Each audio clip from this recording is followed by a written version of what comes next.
Welcome to Liberty Law Talk. This podcast is a production of the online journal Law and Liberty and hosted by our staff.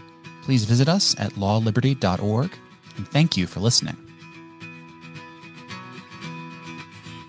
Hello and welcome to Liberty Law Talk. My name is Rebecca Burgess. I'm a contributing editor at Law and Liberty and a visiting fellow at the Independent Women's Forum. With Memorial Day upon us and the 50th anniversary of the all-volunteer force this June, now seems as appropriate time as any to talk about military and political leadership via Henry Kissinger's latest book, appropriately titled Leadership, 6 Studies in World Strategy, and a different work that his title harkens back to, Plutarch's Parallel Lives. And because Kissinger, perhaps today's most recognized American statesman, began his career in public service, so to speak, by serving in the U.S. Army in World War II, who better to join me today in this discussion than Hugh Liebert, professor of American politics in the Department of Social Sciences at the U.S. Military Academy. Welcome to the show, Hugh. Thanks, Rebecca. Thanks for having me. Great to have you. And so I thought I would begin this discussion by asking you, because you also direct West Point's graduate scholarship program and no doubt have many different talks about character and leadership with future officers. What does Kissinger have to say to these students about the core of leadership, what it is and where we go to find its parts? Yeah, it's a wonderful question. Yeah, so I do all of the things you mentioned at West Point, and I should probably say up front that I'm not speaking on behalf of the institution as a whole, but just in my meager capacity as a professor and sharing my personal opinions with you. Yeah, but it really is a great honor to be able to teach at the U.S. Military Academy because everything we do here in one way or another is connected to leadership, to the development, inspiration, education, training of leaders. Of character. That's our mission. But yeah, this book on leadership by Henry Kissinger is a really remarkable book, a recent book, and it's a nice launching point for a longer conversation about Plutarch and other treatments of leadership. I think if I were teaching it here, which I haven't had the opportunity to do yet, we would probably be talking about the character of these people. So the book is structured around 6 statesmen who he knew during his life and who he studies. He presents their careers to us. He has a wonderful way, I think, of pointing out the ways that a leader sees over the horizon, sees what's possible, but is also aware of the constraints on what one individual can do. History or circumstances or something outside of our control kind of sets boundaries on our action. And I think that's a very useful lesson, particularly for, young, ambitious sorts of people to keep in mind, a dose of humility that we can aim so high and there will still be some limits to what we can achieve. So how do we prepare or educate statesmen, and how do we differentiate between statesmen and great statesmen in Kissinger's view? Yeah, so I think the great statesmen in his view are aware of these limits for one thing, but not constrained by the kind of immediate opportunities in front of them. So that's one thing. As far as how we educate people for this, I'm tempted to say they should read books like Kissinger's, but also Plutarch's Lives, which I know is near and dear to your heart as well as mine. And that's good advice. I think the traditional advice for how we should educate statesmen in particular is to read histories, to be confronted with practical situations where you have to make a choice and consider the nuances of each individual situation that you're facing.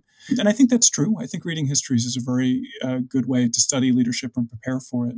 But I'll also say, since I've been teaching here, I've become much more aware of the ways that academics in particular, I think, tend to overrate studying leadership and preparing for leadership through books. There's a practical element to it. When you're leading people, you have to know how people work. And like with other practical endeavors, like, walking, you learn to walk by trying to walk and failing to walk and kind of improving your performance. You learn to sculpt, I imagine, by trying to sculpt, failing at it and improving. And I think there's an element of leadership that's like that too, where you have to practice, fail at what you're trying to do, and then reflect on your failures. And I think it's there in particular that reading good old books like Plutarch's, to some degree like Kissinger's as well, can be really helpful. In that regard, it's interesting that he doesn't include Winston Churchill, but I suppose it's a little hard of a task at this point. There are over, I can't remember, like 2,000 works on Churchill or something like that. Well, if I just at that point, one of the challenges of talking about leadership is that everyone and their uncle and their second cousin has written a book on leadership. So, there's not necessarily a lot new to say, but that's an interesting thing about the phenomenon, is that everyone seems to have an opinion about it and to have some desire. I presume there's some demand out there in the market, for good books on how to be a leader. Right. Maybe we should look at that word leadership too. At what point did we change from the word statesmanship to leadership? And do we lose something by using the word leadership rather than statesmanship? Yeah, we definitely do lose something. And I think it means something very different in how we use it. I don't know it's an interesting question for history when that switch happens. I would guess that it has to do with the rise of a number of groups people consider very significant. They want to be able to think about how to, organize them effectively, but they aren't political groups, right? So, we can talk about leading a business enterprise or leading a religious group, or leading a family. All of those are things we want to think about and articulate what good and bad looks like, but leading in politics is something a little bit different from that. Yeah. So I think probably the rise in talking about leadership versus statesmanship has something to do with, these other domains of life coming into view more prominently than they were before. But it's also, I think, a useful way of kind of illuminating the phenomenon, because if you think about what leaders do, I think my favorite definition of leadership that I've heard, which I owe to the mayor of my small town that I live in, actually, but he's quoting Eisenhower, and he says, it's the art of getting people to do willingly what you need them to do, or something to that effect, But it's nice because you see that that's true in a way, right? If you have some responsibility for a group, you want to be able to articulate and get people to act in concert towards some common purpose. But there's always this temptation that individuals have to work in their own interests, which in many respects can go against, what the common interest is. And so this ability, which some people seem to have and other people don't have as much, to get people to kind of link their own self-interest, what they want to do personally, with what's good for the whole. That's a really challenging thing. It shows up in a number of walks of life, very consequentially in politics. Right. So Kissinger's book looks at the post-war period and looks at the 6 different leaders, some well-known and lesser-known names. Lee Kuan Yew, he talks about an Anwar Sadat, but also Margaret Thatcher, Richard Nixon, Charles de Gaulle, Konrad Adenauer. And his contention seems to be, or one of the interesting things that he seems to be looking at, is how leadership happens in moments of transition, or leadership is maybe most visible in moments of transition when, as he puts it, values and institutions are losing their relevance and the outlines of what a worthy future are in controversy. Yeah. So then he kind of goes into, at least in his conclusion, that while leadership is in fact not a general thing, not an abstract thing. As you mentioned, it happens in particular places and particular times. There's also something of enduring value within leadership, something that carries across. What are some of those things that you noticed in reading the book that he mentions there? Yeah, the enduring qualities of leadership, the things that aren't particular. Yeah, one thing he points out, which I think is a very valuable insight, is that many of these 6 leaders he studies have a kind of, I would say, rhythm almost to their life, where they have moments of action and then moments of reflection. So many of them have an experience where they kind of check out for a while, go to like a monastery or some, private home, right, and are able to reflect and read and really think. But then have these moments where they're fully engaged in practice too. And I think that's a very valuable lesson for leaders to have, to think about the way that this kind of alternation between reflection and practice can be valuable. I'll say the other thing that I think is really valuable from the way that Kissinger in particular approaches the problem of leadership is that he focuses on statesmen from the 20th century. It's common, especially for people who are kind of enchanted with the ancients, to think, that there was some moment when great leadership was possible, and then everything has declined in some, way since those times. And here we are stuck, smaller somehow with the opportunities in front of us. But, I don't think that's true. That there's the way in which, that there's a kind of permanent, possibility for remarkable leadership, even given the constraints that one can be under in a particular time. And Kissinger is very good for pointing that out, kind of raising people's vision, that our times aren't necessarily decadent or, fallen in some way. Right. It does remind me of that anecdote from President Bill Clinton after his presidency, where he lamented that, say, 9/11 didn't happen under his watch because he didn't have a great moment to test him, for him to show his leadership at. And it always makes me wonder, and of course we can talk about this with Plutarch too, is what if you aren't given the chance to show your great leadership? And do you need a great occasion to show it? Or is there Are there qualities that, those of us who are not going to become president or perhaps officers in the US Army that we can do, that we can take, away from studies of leadership or reading Kissinger's book? Yeah, no, I think so. I mean, I think one thing you could start by saying is that particularly on the political level, it's possible for statesmen to create their own opportunities to show their excellence, right? That's an insight that Machiavelli has, that isn't totally foreign to Plutarch either. So I hope we have the chance to talk about one of my favorite of Plutarch's lives, which is the life of Phocion, this Athenian statesman. When Athens is kind of gradually falling under the sway of Macedon, and it doesn't seem like a situation for where you could be a great leader. You could really demonstrate an admirable character, your ability to see the possibilities of events. But partly thanks to Plutarch's guidance, you're able to see that actually there are opportunities to do remarkable things, even under pretty constrained circumstances. And I think that's a good lesson. I mean, good character, the ability to inspire other people, all of that should be able to show itself in a variety of contexts, particularly when we can raise our sight a little bit from the options that seem immediately available and look for opportunities, that maybe other people don't see. Right. Well, one final question about Kissinger's book. And of course, we're not quite doing it justice, but let's be frank, we really want to just get to Plutarch and ancient Athens because there's so much there. What might be missing in Kissinger's book about leadership? I think I'll just leave it at that. What might be missing? It's a good question. I really do admire this book, so it's a little hard for me to say that. But just as a partisan of Plutarch, let me answer that question, which is to say that Kissinger writes 6 lives that stand alone. They're independent of one another. Some of the characters know each other, but they aren't really meant to be kind of interwoven, I think, in any way apart from that. Plutarch, by contrast, writes lives of leaders in parallel. So there's one Greek leader, one Roman leader, a statesman, and it's a brilliant literary form that Plutarch is largely responsible for inventing. It's brilliant precisely for the study of leadership because he manages, in the way he structures his literary work, to put these leaders in competition with one another and show us the case for one and then the case for the other and ask us as readers to choose which is the best. There's something almost, I hesitate to say this, but a little egalitarian about Kissinger's approach, where we're not asked to make these harsh judgments. And I think engaging the judgment of a reader is not only good for kind of like philosophical education, like forcing you to take a stand and own up to your commitments, reflect on them, and so on, but also is a good practice for leadership, because one of the things one has to do, particularly as a statesman, but in other walks of life too, is size up other leaders. Get to know people, the range of human types.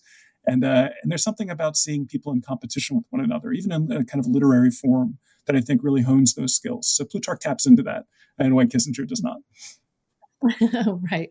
Well, Kissinger does invoke that classical antiquity is long considered the nursery of statesmen. Right. So I feel as though we can just segue right into that nursery, if you will.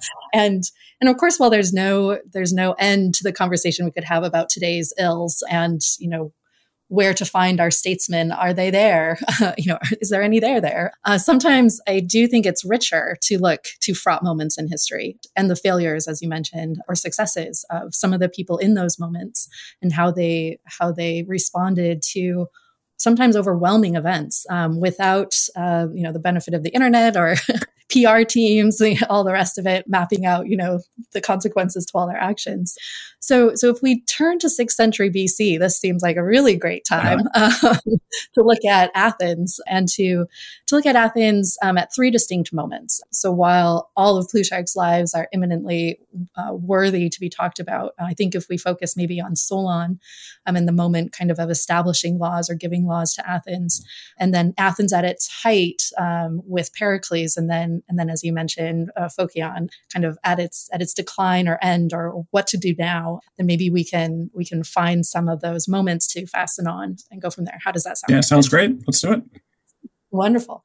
So Solon, tell us a little bit about what's happening in 6th century BC Athens, where this character comes to the fore, giving them their laws. But Plutarch introduces the life of Solon with a great amount of poetry, and as Solon as a person, a poet, who also is a lover of beauty, which is very Athenian, of course.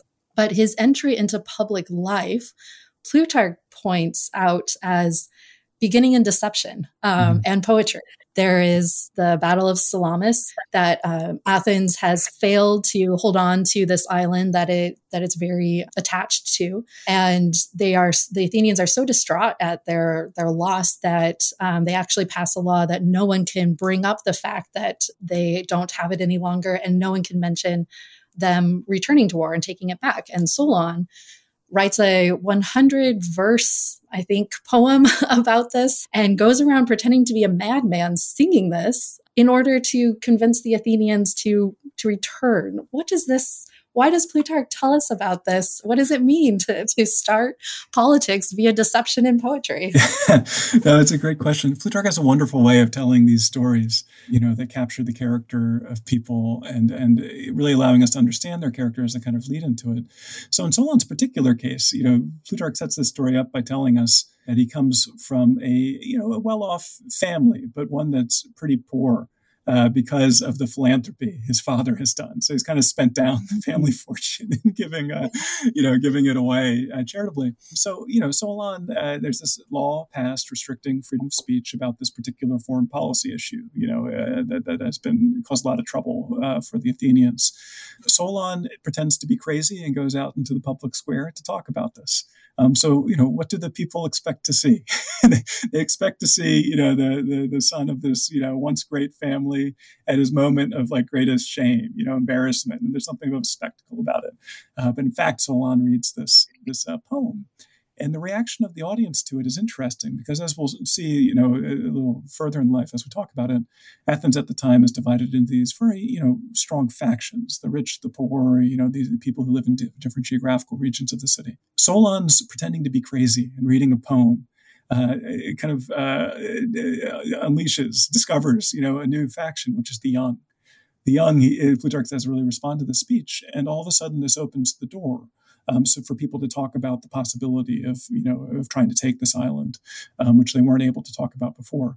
So here you see a great, a kind of introduction to the variety of skills that you have to engage in to be a statesman. I mean, maybe some poetry helps, but certainly being able to set the scene, right? To be theatrical, to know how human emotions work, what kind of emotions will be going on in a scene, and how they can, foster the persuasion, in the end. I think Solon recognizes all of these and puts together a wonderful scene that achieves what he wants to do and really, inserts himself in public life for the first time because of this dramatic thing that he sets up. Right. Later on in the Syncresis, the comparison at the end, Plutarch writes that the conduct of a wise politician is ever suited to the present posture of affairs. Yeah. And often by forgoing a part, he saves the whole. And by yielding in a small matter, secures a greater. So you could say that he yields a part of his reputation in order to launch a political career. That's right. Almost. Yeah. But also, I mean, the times. So let's talk about Athens at the point and how he comes to write the code of laws for them. So there is the factionalism, which you mentioned. There's also kind of extreme economic inequality with farmers. Actually, as farmers throughout history are wont to happen or to do, is they're not really successful. And in order to pay their debts, they're selling themselves often into either serfdom or slavery. And the many are angry, you can say, and perhaps fomenting for revolution or tyranny for someone to come in and save the situation. And the wealthy, of course, are not in favor of either of that, of themselves continuing in this posture of affairs, but it's not really sustainable. Mm-hmm. So what does Solon do? How does he manage these factions through his code of laws, and what is the substance of his laws? Yeah, well, I think one way to start, in how Plutarch seems to present this case, is that, first of all, Solon is trusted by all sides. That's a remarkable thing. I mean, partly it's because he's a bit of a war hero, after Salamis goes well, but it's also partly that he's kind of known to the rich and known to the poor. They each kind of have their hopes in him for different reasons. He doesn't belong to either faction, really. So the rich seem to think that he's going to basically, enforce all their contracts and keep the poor indebted. The poor seem to think that he's going to be a real revolutionary and abolish all property or establish a kind of equality of property. Plutarch tells us that they each know that he's for equality, but they understand different things by it. Right? And he comes up with something like a middle middle path. And I think his key insight, is that he sees that underneath this economic issue, although the economics of it are very real, there's also this question about status or respect. The thing that's going wrong in the city is that these citizens are being enslaved because of their debts. Right. And the rich, on the other hand, are thinking of themselves as masters, not only as rich people who have more money than their fellow citizens, right, but really as masters and the other people as slaves. So Solon finds a way by canceling the debts, that's how it's presented to us, of both recognizing, kind of honoring, the inequality, allowing something for the rich. Not all property is made completely equal. But at the same time, recognizing the claim that the poor make too, which is that no matter how indebted and poor we are, we're still human beings, citizens in some respect, and deserve some kind of dignity, some recognition of our dignity, despite the bad economic situation we've gotten ourselves into. Mm-hmm. So before Solon's laws, they had Draco's code. So that's where our word draconian comes from. They were supposedly so severe that they were said to be written in blood, not in ink, which is a little frightening. And Plutarch comments that what Solon does, in addition to kind of taking this middle road, is really humanizing the law and kind of understanding where the people are at. How does he humanize it? I guess I would say.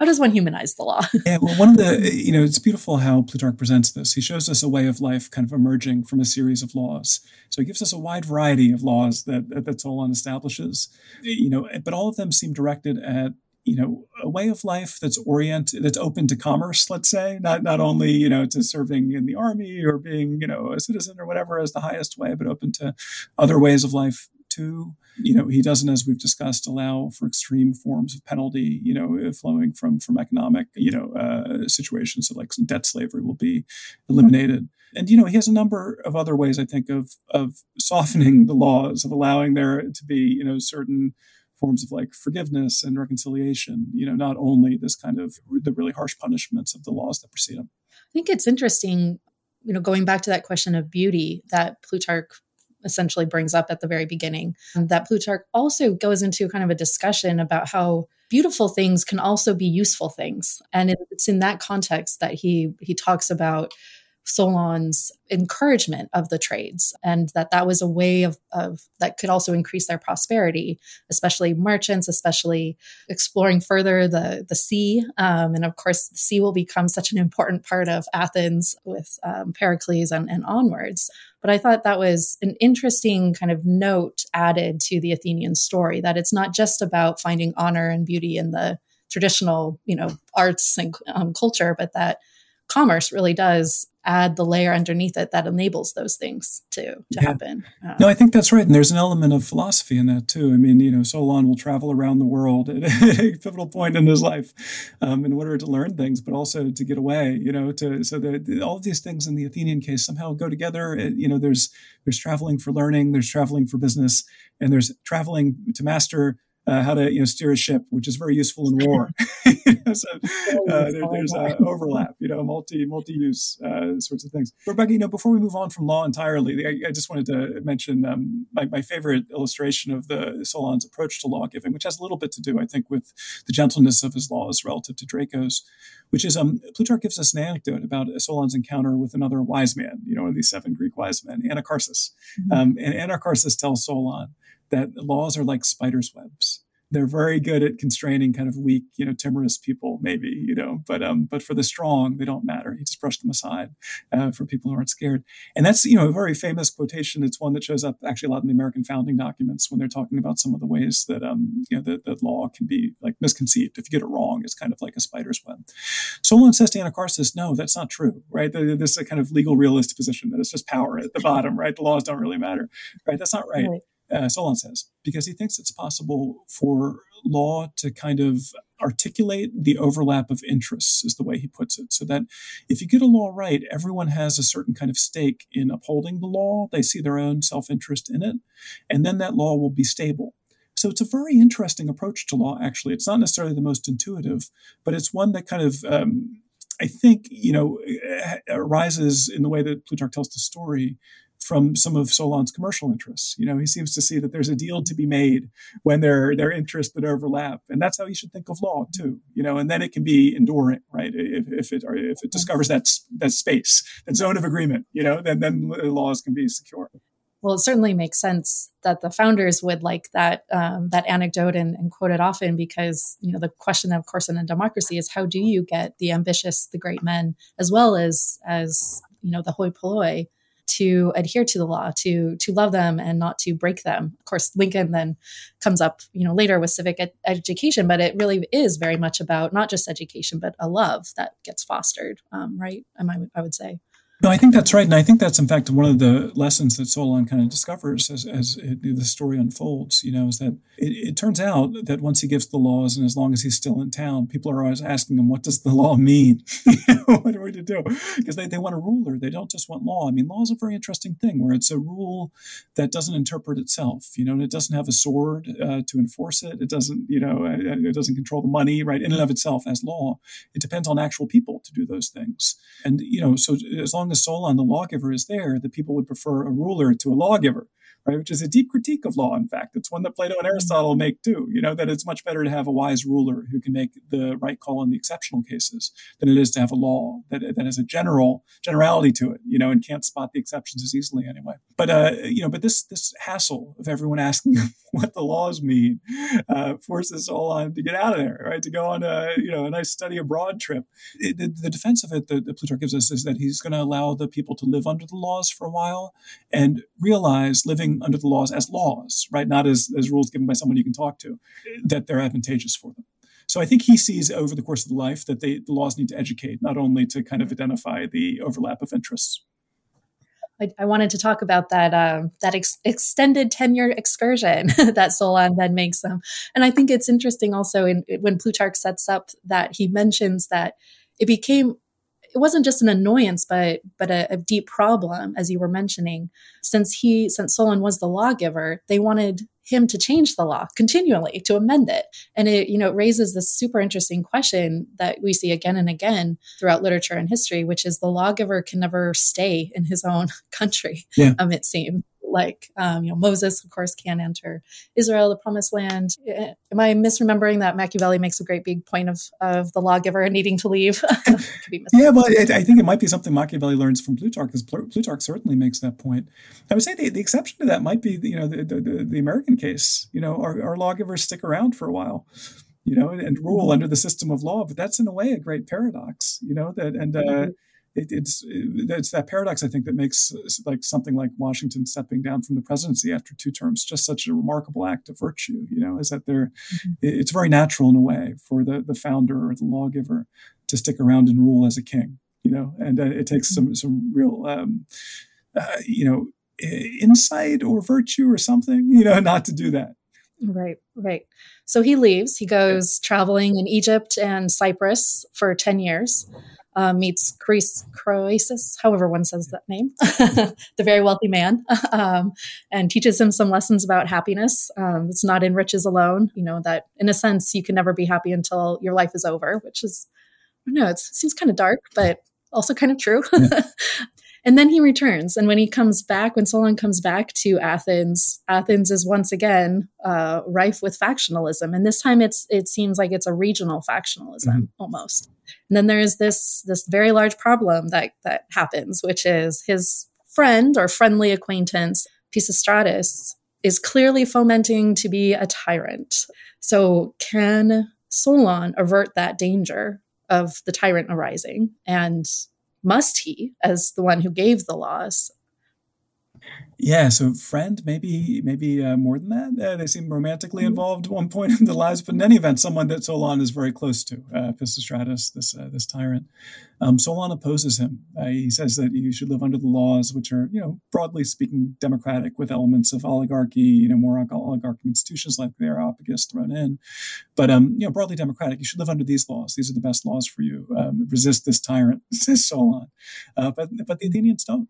And Pisistratus ends up ruling. Now, Solon has options other than just, hectoring the Athenians and letting his friend become a tyrant. He could rule. He could rule himself. But he doesn't want to. He says, to the people who ask him to rule that tyranny or one-man rule right outside of the law is a lovely place to be, but you can't step down from it. Once you do it, that's all you're going to do. So he decides not to rule. He goes into a kind of advisory role and a kind of private life, really, and lets Pisistratus become tyrant. But it's a very paradoxical thing. And I think, Plutarch tells the story with real nuance.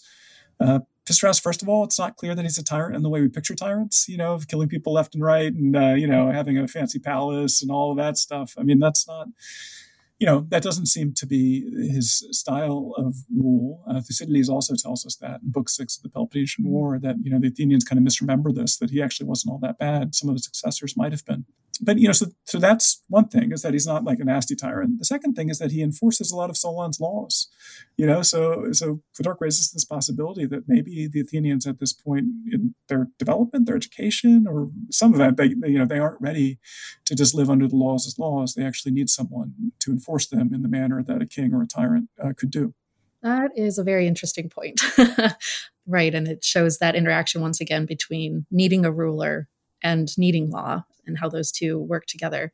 And at one point, Plutarch tells us, as this situation is happening, that Solon goes into the marketplace and does give a speech to the Athenians, in which, as Plutarch says, he spoke that memorable saying that before it was an easier task to stop the rising tyranny, but now the great and more glorious action to destroy it, when it was begun already and had fathered strength, which almost seems to suggest that he's encouraging a revolution almost. Yeah.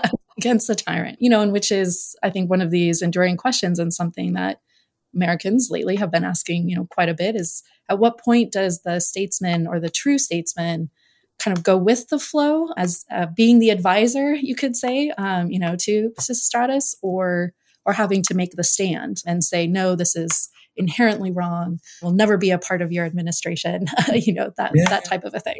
No, it's a wonderful question. And to what extent is Solon correct, actually, that killing a tyrant would be the proper founding for the Republic? I mean, after all, it is, the killing of Pisistratus' successors and, Cleisthenes, and it will kind of establish the Athenian democracy in a secure way that's going to endure for a long time. Solon's, partner in the pair of lives is Publicola, who's, very closely involved in killing the Roman tyrants at the beginning of the Roman Republic. We don't quite kill King George, but there's something kind of comparable, right, in the American case. So, so it might be the case that Solon is right, that tyrannicide is, not just like an option, it's somehow important, to mark this new regime, this new beginning. But yeah, then he goes along and advises Pisistratus. I think it's an interesting ethical question. It's one that a lot of Plutarch's contemporaries wrestle with.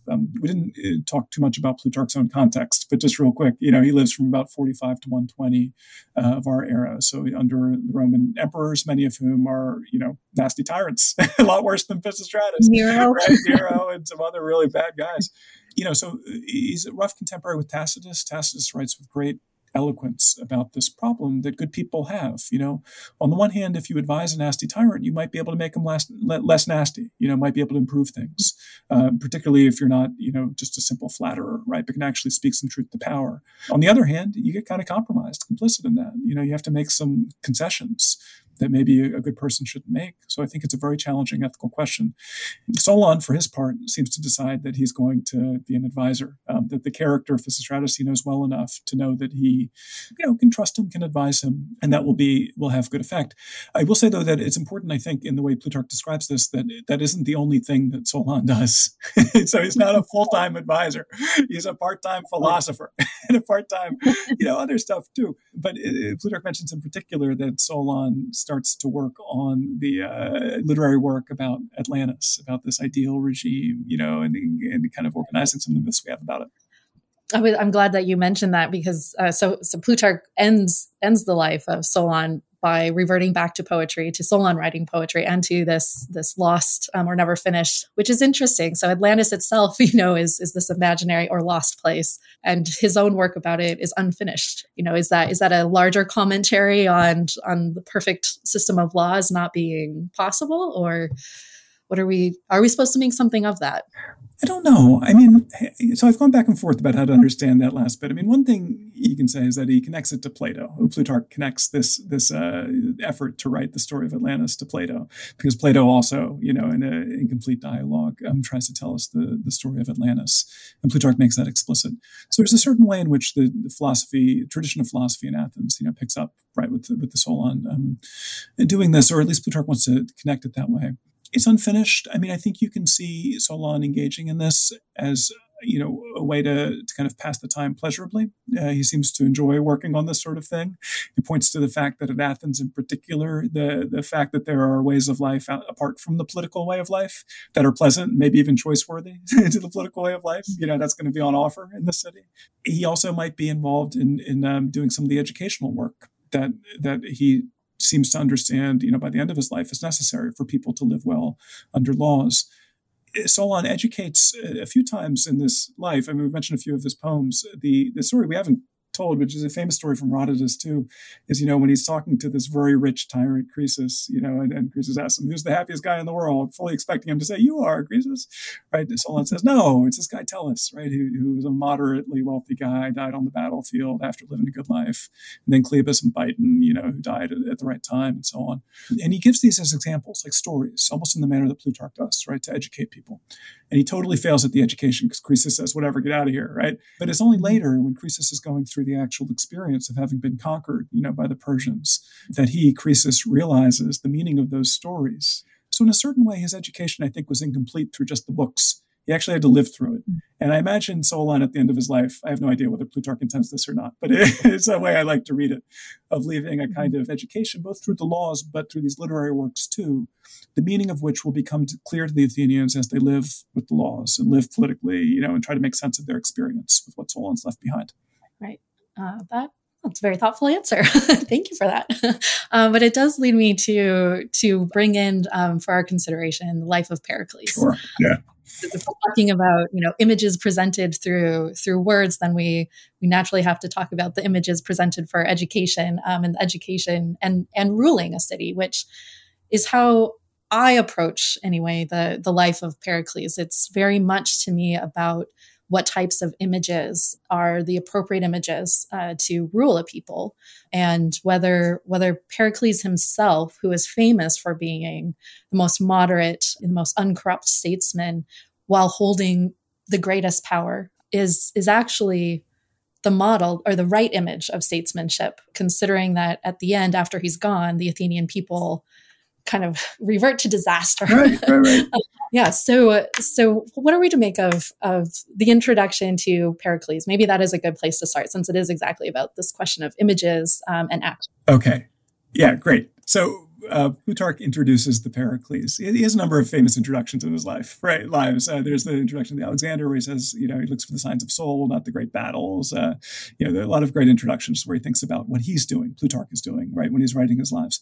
But the introduction to the Pericles and Fabius is one of these, where he says that we have this natural capacity in us to love and admire, we human beings do. And he starts by making fun of people who love their pets too much.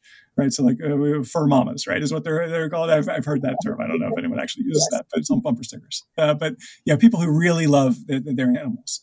Plutarch says, they take this capacity for, and just to be clear, this is Plutarch's position, not my own. We have lots of pets that we love deeply, but he says, they have this capacity in their soul, and they misdirect it. It should be directed towards humans. They direct it towards animals.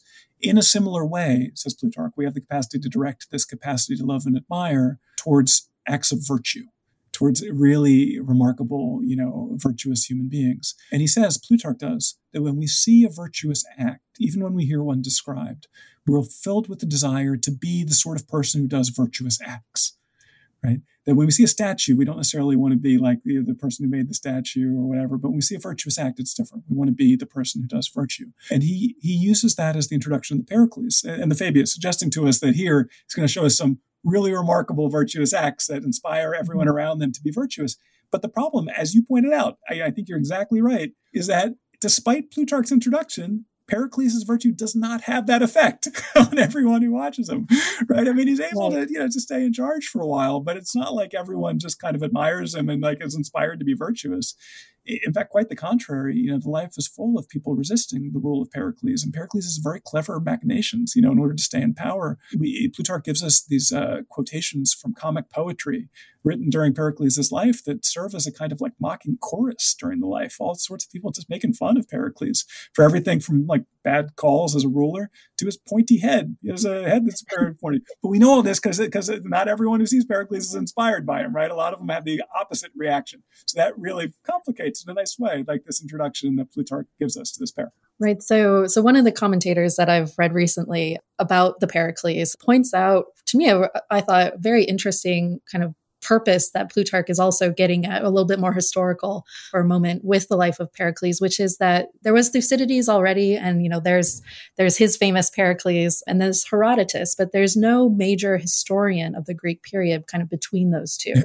And that clearly, throughout the life, it's very obvious that Plutarch admires many, many things about Pericles. And it's if you don't read it closely, all you get is the praise, I think, even while you notice, why does he include all of these comic poets and all of these criticisms of Pericles? And this commentator was pointing out that, one, Plutarch is interested in the truth, and the truth always lies somewhere between the extremes. But it's also to take into account those criticisms and how, once again, to the images, people, statesmen, acts are viewed by multiple different viewpoints, if you will. And so maybe here's a good point to introduce the question of rhetoric and Pericles' own education and how he came into power. How did Pericles come into power? Through the military, actually, because he's scared of the Athenian people. That's how Plutarch sets it up. So he himself, is very well born, comes from an illustrious family. He realizes that things are tending in a kind of democratic direction in Athens, and he's very scared that they're going to be against him, partly because of his family background, but also because of that pointy head I mentioned. He looks a lot like Pisistratus, like this tyrant. So he's really worried that everyone's going to kill him because he's a tyrant, because he resembles him, which it also shows you the kind of low opinion that he has of the Athenian people when he starts out, that they're the kind of, group that might kill someone just because they look like a tyrant, even without having done a lot of tyrannical stuff. So anyway, his first approach, though, is to kind of like serve as a general, and not a particularly political or rhetorically inclined general, but more of a kind of military person. And works his way into politics. Plutarch says, and this is a really interesting interpretation, which is a little different than Thucydides, but as you were saying, we have these different accounts that Plutarch is wrestling with. And one account says Pericles is a demagogue, right? A leader of the people, full stop. The other says he's basically kind of a philosopher king type, like the wisest, most virtuous person who rules essentially as a monarch, even though nominally it's a democracy. And Plutarch says, how do we put those two things together? Well, I'll tell you how we put them together. He was a demagogue before he was an aristocrat, right? And so, but the story he says is, so Pericles starts, with this kind of military career. He recognizes that this spot of like leader of the people, so demagogue literally, is open. There are plenty of good statesmen on the aristocratic side, not so many on the democratic side. And so he's going to make himself into a leader of the demos, of the people. And he does. He changes his whole way of life, so that he is more popularly inclined. He builds up authority with the people. He acquires significant power and pursues an extremely, I don't know if populist is the right word, but let's say, policy agenda that's oriented towards the interests of the people and not the interests of the elites and the aristocrats. Right. Plutarch seems to mention anyway, Pericles looks to cement his power by getting the people behind him. And through that means to get into essentially leading the Athenian state. And I think one interesting question, which kind of leading us a little far, is whether he's doing that because he already sees that an Athenian empire, more or less, is the way to preserve Athens, and whether his entry into politics is because he already had this vision, or does he just simply want to be in power? It's such a good question, and it's such a remarkable thing of this life that it doesn't seem to me anyway that Plutarch comes down very decisively on one side of those questions. So the question is basically, look, is this Pericles acting out of self-interest? He's interested in ruling, and he's going to do what it takes to rule. Or does he have some noble vision of what Athens can be that he's pursuing kind of because of the goodness of the vision? Mm-hmm. The two are really closely bound up in his life. So just to give you one example, in the first part of his career, in Plutarch's telling of it, where he's more of a demagogue, he's pursuing imperial aims. he's also building these beautiful buildings, right? All the temples and these great buildings that Plutarch says, now when he's writing in the first and early second century, Plutarch says this is the only material evidence we have that Greece was really great once, is the buildings that Pericles built. But Plutarch presents those to us not as expressing Pericles' inherent view of the nobility of Athens and the propriety of it ruling over other cities, nor is the inherent love of beauty, that he wants to pursue for its own sake. It's basically both of them are jobs programs in the way that Plutarch articulates it, right? So he says if he has a big navy that's out there conquering things, you're paying a lot of people to row the ships. And that's really great because that puts a lot of money in the pockets of, the people. Similarly with buildings, you need a lot of workers, right? And so you put a lot of money in the pockets of the people if you do that. And Plutarch even says to us that Pericles did this because the aristocratic statesmen he was up against had massive fortunes that they could spend, in public works and all those. And Pericles, didn't have those massive fortunes himself, even though he came from a good family. So he just decided to spend taxpayer money, or in this case, the tribute that came in from the empire cities. So he builds this massive war machine and beauty machine that's at the same time a kind of Tammany Hall works program. And it all meshes together, right? So the beauty, the empire, Pericles in charge of the whole operation, the democratic politics. It's a beautiful, elaborate construction. Is it for the sake of nobility or for the sake of Pericles' advantage? Really hard to tell. I'm not sure that Plutarch really comes down one way or the other on it. Yeah, I think he subtly is critiquing it, but at the same time, he is praising it. He sees the benefit, the political benefit to Athens, as you noted. He does make that comment at the end. These still endure, and they're still remind us of the power that Greece was, and of course, because he ends on that note of images and he started on the note of images, it's so the Athenian Empire, did it actually endure or did it not? Yeah. As an you could say, of Athens.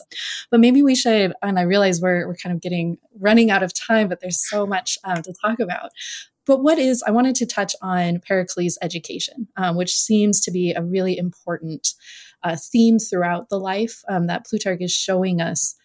I think in part why Pericles was so successful, because he mentions these philosophers that Pericles studied with, but he also has this really interesting anecdote about Anaxagoras and a horned ram's head. I wonder if you could give us that anecdote and what we're supposed to make of the different interpretations of that horned ram's head. Right. So, so as you said, Pericles is educated by philosophers.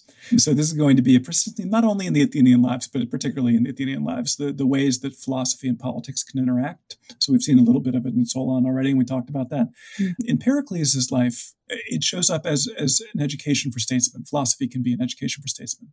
So Pericles takes up with Anaxagoras, a pre-Socratic philosopher, has this theory that all of nature is ruled by mind, right? And Plutarch tells us that this had a really remarkable effect on Pericles, where it gave a kind of weight, a kind of gravity and seriousness to his rhetoric that allowed him to really to speak in a way that was different from how other people spoke, and had a kind of insight and depth to it that other people's speeches didn't have.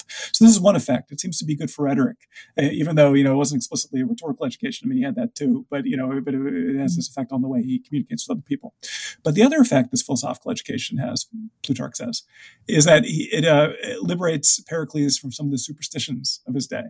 So there's this famous story that we get from this life that, of the soldiers who are worried about an eclipse being an omen from the gods, that something's going to go wrong. And Pericles holds up his cloak in front of the person's face and says, is this an omen from the gods? No, it's the same thing, and so on. So he has this kind of deflationary kind of approach to him. And so this is, thinking about this effect that philosophy can have, freeing you from some superstitions, is one of the ways that Plutarch sets up this particular story about the ram, right? With a single horn, kind of a unicorn ram. But he gives us two explanations. One, he shows us Anaxagoras, dissecting basically and showing the material causes of this thing, to show that there's nothing really special about it. It's just a particular, deformity or whatever, of a skull. And the other, this seer, who says, no, actually, it's it's a sign. It's important of something that's going to happen, right? Of one man rule in the city or something like that. And Plutarch intervenes at this point, as he does sometimes in these lives, right? He selects these stories and sometimes tells us how we should think about, at least start interpreting them. And he says they're both right. They're both right. One of them is pointing out the material cause. I mean, he doesn't use those exact words, but basically that's the gist of it. And the other is pointing out the final cause. That it's the thing for, that the matter is pointing towards. and that both of those things can be true simultaneously, so that even things that have a material explanation can also have this broader explanation that has something to do with the gods. Now, interestingly, Pericles might miss that, right? So if Plutarch, in interpreting the story, suggests to us that there might be some way in which, on his own authority, Plutarch is telling us, right, that Pericles might be a little too attuned to the kind of natural causes and not attuned enough to the final causes. That's interesting. So I, while acknowledging all that, I read it also a little differently, which is in looking at Lampoon and what he does, it's to me showing how you can use images in public life to sway, or that people, and this is a Machiavellian point. Wow, we're really bringing in Machiavelli quite often, which is that the demos, don't understand causes of things. They see an image and they respond to the image of things. And so knowing how to use those images that the people see is what is one of the most important qualities of a statesman. And that what that Pericles does, in fact, pick up on needing to understand the natural causes, or like what is the point or the purpose of something, but also how you showcase it to the people in order to arrive at what his desired end. And that, to me, this is how then Plutarch gets into the discussion about rhetoric and how Pericles was so powerful or successful in his rhetoric. He even uses the image that he was a master of the hopes and fears of the Athenian people. And then, of course, and I was looking for this quote, he says, "Rhetoric, or the art of speaking, is, in Plato's language, the government of the souls of men, and that her chief business is to address the affections and passions, which are, as it were, the strings and keys to the soul, and require skillful and careful touch to be played on." Yeah, it's beautiful. It's beautiful. Image. Yeah. I like that very much. Can I ask you a question, though, about it? Yes. Just switch the turn tables a little bit. So how do you understand Pericles' attitude towards the gods, then? Does he understand how to respect, like, the pieties of the Athenians in a way that Plutarch endorses, do you think? Or is he not sufficiently respectful of them? Which, just to anticipate a little bit, I think the latter is my position, but I'm curious if it's yours too. I think I probably agree there as well. It's interesting that he doesn't talk more about Pericles' attitudes towards the gods, given that underneath this life is the Pericles of Thucydides, in which famously he disrespects the gods. I think he does, though, make this curious little note at one point that Pericles would say a little prayer to the gods before he did his public speaking. So that seems to invoke that Pericles himself may have had a slight piety or superstition, about that. No, it's a good point. Yeah, I think that's right. And I guess the passage that comes to mind right away, in terms of like a way that Pericles might go wrong in this respect. On the one hand, right, you could say he's building temples, and they're beautiful temples. So there's a way in which he's both reflecting the shared piety, of everyone there, and kind of, combining that with appreciation of beauty, in the construction of these things. And then all these other kind of ulterior motives, the political stuff of giving people jobs. But one of the things he gets in a lot of trouble for is that his sculptor buddy, Phidias, it puts his face, Pericles' face, and some of their friends on some of the statues that are supposed to be of these, mythical kind of like revered figures. And, you shouldn't do like self-portrait of you and your buddies on those things. And that creates a bit of a scandal for him. Now, I read that as like someone who's a proper statesman and, should be in some measure, I think, in Plutarch's judgment, pious himself, but also respectful of the pieties of others, would not make that kind of mistake. He's hanging out with a fast and loose crowd. And that gets him in trouble. All these philosophers and artists, right? What do you think about that? I would agree. And I think that goes back to the larger question of Plutarch's quiet criticism of Pericles, is that while he himself seems to understand virtue, the question, though, is whether it was a show. Yeah. even for Pericles himself. Of course, Plutarch isn't an early modern where he's showing us the inner workings, of character like Shakespeare does later. But he does show, at least in some cases, people reflecting, on their virtue or how it really was an integral part of them. And with Pericles, it really does seem an external thing always. And to me, that is one of his criticisms, which goes into why he doesn't succeed in convincing the Athenian people to adopt his way of life. And it all falls apart after him. But that's really nicely put. I mean, and it's only towards the end of his life, I think, that he's capable of being genuine, like of opening up about some of his in public. I mean, so when he loses his children, his, legitimate children in the plague, he then goes to the Athenian people and asks them to cancel a law that he himself passed, saying, children, which is in fact, it was during his demagogue period that he passed this, the children born of an Athenian citizen and a foreigner are not Athenian citizens, which Plutarch tells us, and I don't think this is a detail in Thucydides, I'm not sure what his source is, but he tells us this essentially removes citizenship from about a quarter of the Athenian population, and all of those would have been on the aristocratic side, or most of them anyway, with these international connections, and all of that, which is a remarkable thing, right, to disenfranchise, that many people. But in any event, Pericles did this. At the end of his life, has no heirs to pass anything down to, which seems to evoke this broader theme that you've already mentioned of the succession problems, that Pericles has. But he goes to the Athenians and says, please, give me an exception on this law, and they do. This is a moment of real, drama, of genuine feeling, I think, in his life, where he's not putting up a facade for the people. Right. I think Plutarch even mentions he had tears in his eyes. And the only other time he had tears in his eyes was about Aspasia. That's right. And I wish we had time to talk more about Aspasia and her role. Yeah. Maybe we just need to do a series on Plutarch. Just do a whole discussion of Aspasia. But we do need to turn to Phocion here. So Pericles was at the height, if you will. And of course, there's many things he did to expand the franchise. As you mentioned, the Navy, introducing, the common people into the service through the Navy. There are connections there with expanding democracy, within Athens, and as you mentioned. So fast forward a little bit to the end of the Peloponnesian War, even afterwards, and the rise of Alexander Philip. And so Macedon is basically thundering forth its trumpets, about its power. And Athens, is once again an internal kind of turmoil, and also having to deal with this external threat. And that's the situation kind of in which we find this character who seems a very Socratic or like a Socrates-like character. Yeah. Tell us about Phocion. I'm not sure it's like Plutarch's most famous life. In fact, one of the things I really love about it is it's the neighbor of probably his most famous life. I mean, there's some debate about that, but Phocion is paired with Cato the Younger. And Cato the Younger, the great hero of the old Roman virtues as the regime is falling apart. We have these beautiful scenes from that life. And everyone loves Cato the Younger, from Montaigne, onward, like Rousseau speaks long of it. But his pair is Phocion, who's a considerably less famous and illustrious character. Phocion is, because he's the statesman who's kind of presiding over Athens as it falls under the domination of Macedon. That's his thing. And his position on that situation, the political situation of Macedon rising in the north, what should Athens do? His position on that is basically you should appease Macedon. And it's remarkable that Plutarch writes a life of the great appeaser and makes him into a heroic figure. It's a little bit as if, you had to choose between like Churchill and Neville Chamberlain. And you said, you know what? We should really admire Neville Chamberlain. He's the great statesman in this scenario.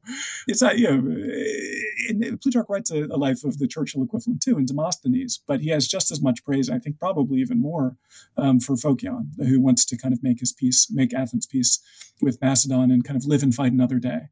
At one point in Phocion's life, he says, our ancestors have sometimes been in charge, sometimes they've been ruling, and other times they haven't been in charge, they've been ruled. But by accepting the moments in their history where they had to be ruled, they've preserved the city and, gone on to great things later. And that should be our policy now. So that's basically, I think, the role he plays is like, what do you do when your city is in decline? And Phocion shows us one way to cope with that situation. It's not intuitively, to me, or I think to us, right, the most noble and heroic way to cope with that situation, but it's one that Plutarch, because of the beautiful way he constructs this life, makes available for our admiration. Mm-hmm. An interesting side note that Professor Leopold Alvarez pointed out to me once was that in the life of Alexander, Phocion never shows up. And in all the other lives, Phocion, talking about the same situations, he never shows up. Yeah. Which Alvarez thought, in a sense, is this character made up? Now, of course, historically, there is evidence he existed, but Alvarez's point was this Plutarch's way of putting Socrates in front of Alexander the Great and questioning and showing how to, in a sense, be a moderate conqueror almost, because as Phocion is recognizing that they're not going to be able to prevail against Philip or Alexander. So the next best thing is how to make the conditions as favorable to Athens as possible. How do you do that? But then also the bigger question of if Phocion is like a Socrates figure, famously at the end, he's given poison, has to kill himself, has to pay for his own poison even. That's so corrupt. You have to bribe the guy to poison you. That's how corrupt Athens is. But the life as a whole is this question about what does statesmanship look like in a deteriorated commonwealth, or as the Plutarch's phrase, what do you do when you are the steersman only of the shipwreck of the commonwealth? I'm very, very hesitant to disagree with Alvarez. He's a smart guy and has good reasons for these things. I think it's my reading of this anyway, is a really live question, like the question we all should ask ourselves at every moment. What would Socrates do? Right? I'm not sure that it's clear that Socrates would do what Phocion does. Plutarch does make an explicit comparison between them, so that's absolutely right. So he opens that up for us as one possibility. The Phocion is doing exactly what Socrates does. There are moments in the dialogues in Plato's Symposium, for instance, where Alcibiades praises Socrates for fighting nobly in defeat. Right at the Battle of Delium, there's an element of that, I think, to Phocion. How do you maintain your nobility even when you're retreating, when you're in defeat? So in that sense, very much like Socrates. However, there's another philosopher in this life, Xenocrates, who's the third in command of the academy. So after Sisyphus and Plato, right, it's Xenocrates. Xenocrates behaves very differently than Phocion does in this life. There are several points where Xenocrates stands on principle, right, refuses to cave, refuses to compromise, where Phocion is willing to compromise. Right, Phocion will turn over some of the people that the Macedonians demand, the Athenians, to be executed. Because that will save the city. Xenocrates is not willing to do that sort of thing. I think it's a really good question. Where does Socrates, as we know Socrates, and maybe we could ask it as Plutarch presents him, as Plato presents him, as Xenophon, because there's some differences. Does he stand on principle in those cases, or does he do what Phocion does, which is compromise and trying to save a corrupt city from utter ruin? Mm-hmm. So is good statesmanship possible in when people are bad? What does that look like? And maybe you can tell us about the analogy or the little story that Plutarch begins the life with the sundial and that analogy towards leadership, or what I take to be. Yeah. So there's a way of kind of working at cross purposes of your times that Plutarch admires in both Phocion and Cato the Younger. So I think there's something to be said for that. But I think maybe the way I'd approach that question of like what good statesmanship looks like. And, you can ask, like, is Phocion basically fighting nobly only in retreat? Like, he knows this is eventually going to go down and he just wants to slow down the decay or something like that. Or does he have any more positive agenda where he can envision a kind of like reform and rebirth? And I think there are at least glimmers of what reform or rebirth would look like in this life. The passage I just mentioned to you about living to fight another day suggests, right, that kind of project, we'll get through this, we'll survive, and then we can rebuild. The two elements of the Phocion that I think suggest, like, for what that rebuilding strategy would look like is, on the one hand, whenever Phocion is fighting, so he's general 45 times of Athens, right? He's a great war leader, and it's remarkable that the Athenians keep electing him Strategos general, because he does nothing but insult the Athenians, right? They have the opportunity, but they seem to really like this, right? They realize it's kind of tough feedback that they need or something, but they admire him for this. But he's very effective as a military leader, even though his soldiers are constantly running away, constantly trying to call the shots. He says at one point, there are way too many generals here, not enough soldiers, right? But he's still effective despite all of that, because he seems to be able to attract a kind of core of like very competent, capable, courageous soldiers to him. And with those people can fight effectively in battle, even though much of his unit is kind of fading away at every opportunity, right? So that's one thing, one path forward, right? Even in a corrupt city, there's probably a core of people who is capable of acting with discipline and courage and so on. And Phocion seems capable, at least in a pinch, a military crisis, of identifying those people and fighting effectively with them. The second thing that's remarkable about this life, in terms of that issue of like reform and renewal, is that Plutarch tells us that when Athens finally falls under the sway of Macedon, and it has a much more oligarchical regime than it's had in a long time, right? So a lot of the demagogues are no longer able to speak and, sway the populace and so on. Plutarch says it was a really good regime for Athens because Phocion was able to pick out the best guys in the city, the people who really deserved to rule, put those guys in power. And then the regime, even though it didn't have autonomy, in fact, had a Macedonian garrison, for a lot of it, still was a very moderate kind of mixed regime, still had some democratic elements, but still had a, capable, more aristocratic types ruling it. And that's a really paradoxical thing, but maybe autonomy isn't like a necessary condition for a good regime and for virtuous rule. Now, I'll say when we're thinking about Plutarch himself writing this, that has a special kind of power because that's Plutarch's situation precisely. His hometown that he loves deeply, where he lives, and as far as we can tell, is writing these works, is under Roman rule. He's fully aware of that situation, and he seems to be very concerned in a lot of his writings to figure out what noble statesmanship looks like under those conditions. But that's Phocian's problem too, and he more or less succeeds at it, at least until he doesn't. Right. I hate to have to wrap us up, but we are over time, if you will. But this is such a good discussion, and maybe we should, if maybe there's a last thing you want to say about Phocion, but also leading towards what you just mentioned is the conditions under which Plutarch himself wrote in his project, and how that project can speak to us today in terms of virtue and understanding, learning, leadership, statesmanship, and civic life. Yeah, well, I think we've touched on it a number of times, but maybe just to put a point on it. I mean, Plutarch wrote very consciously for people who are involved in politics, have philosophical interests, some aspirations to lead themselves. And he seems to have the idea that he, Plutarch, by setting up these lives the way he does, can educate people in what they need to know to lead well, to be noble statesmen, regardless of the circumstances they find themselves in. So they might be circumstances like Solon, where the possibility of founding is out in front of you, and you can do it. There might be circumstances like Pericles, where you have, a city that seems to be approaching the height of its power, its capacity to create these noble, beautiful monuments that will last almost forever, right? Or it might be a situation like Phocion, where your city is declining, and it seems like there are a lot of people who aren't particularly virtuous around you.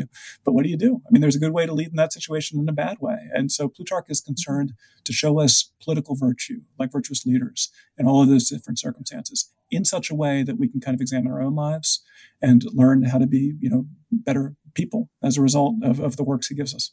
Mm-hmm.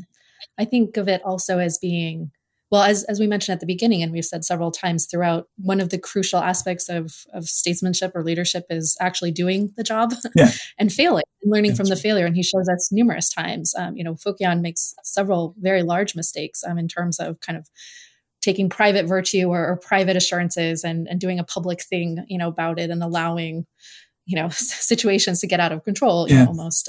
But it does, kind of, did you want to say something? I just wanted to underline that because I think you're absolutely right. And I think if there's like maybe one prejudice about Plutarch that's useful to get out of the way in order to read him well, is that he's just like some kind of hero worshiper who just wants to point out all the good things about these people. I mean, the lives we've been talking about are very clearly like warts and all pictures, of who these people were. In Pericles' case, the pointy head, right, is really central to how he tells the story. So he's pointing out their flaws as well as their virtues. Kissinger does that as well, pointing out the ways in which these people he, largely admires fall short in some respects. And if you're a good reader, I think the trick is to condemn them in the proper measure for their failures and to try to learn along with them and to admire in particular the kind of leaders who fail and learn from their failure versus the leaders who fail and ignore their failure or don't learn anything. Right. And I think it's all of the lives, all the projects, and especially these three that we mentioned are excellent illustrations of politics being the art of the possible. Yeah. And that sometimes the best way forward is not grand, huge, sweeping changes, but it's this kind of incrementalism and understanding where your people are, where the demos are, and adjusting, little by little, to bring them up, not to pander to them necessarily, but to bring them up to where, the healthy city, ought to be. I mean, in that way, kind of, I see Plutarch's project as putting philosophy before the city, but also the city before politics, and kind of a reverse Socratic apology. Yeah, no, that's good. That's good. Yeah. As Weber, right, says politics is the slow boring of hard boards. There's an element of that here too, facing up to that kind of incremental improvement that you have to be willing to accept, right, at least at certain points, if you're going to lead well. Right. Well, thank you so very much for joining me on this conversation. And I think what this means is that we need to have further conversations about different of the parallel lives. It's a lot of fun, Rebecca. Thank you very much for inviting me. Thank you for listening to another episode of Liberty Law Talk. Be sure to follow us on Spotify, Apple, or wherever you get your podcasts.